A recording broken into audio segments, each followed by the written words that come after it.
Yo! What is up sa inyo mga katoking? At sa videong ito ay may bago naman tayong pag-uusapan.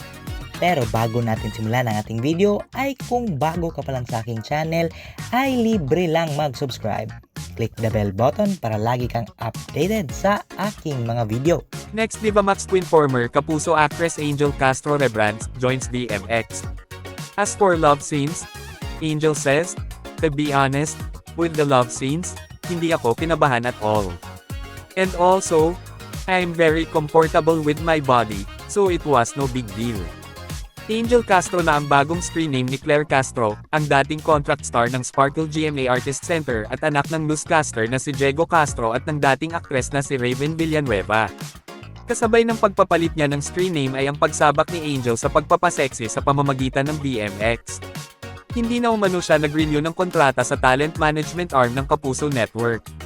Ayon kay Angel, alam ng ama niyang si Diego na pipirma siya ng kontrata sa Viva, pero wala raw itong kamalay-malay na papasok siya sa BMX. Saad ng 27-year-old actress, "To be honest, I told them I was joining Viva, but they thought Viva won. Kasi ang akala ko naman po talaga, Viva 1 and Viva Max. Sadyang nauna lang po yung Viva Max. But he probably knows already because he sees on my Instagram. So, wala na din po siyang magagawa."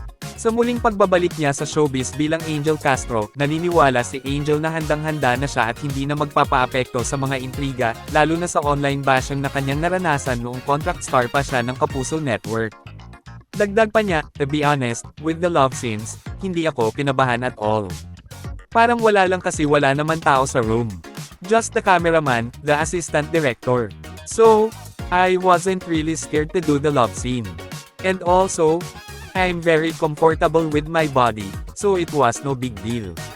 Ano ang masasabi niya sa paniniwala na siya na ang next BMX queen?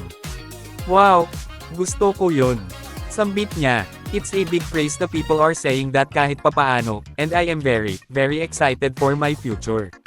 Nilinaw naman ni Angel na walang kompetisyon sa kanila ng ibang BMX stars dahil magkakaibigan daw sila.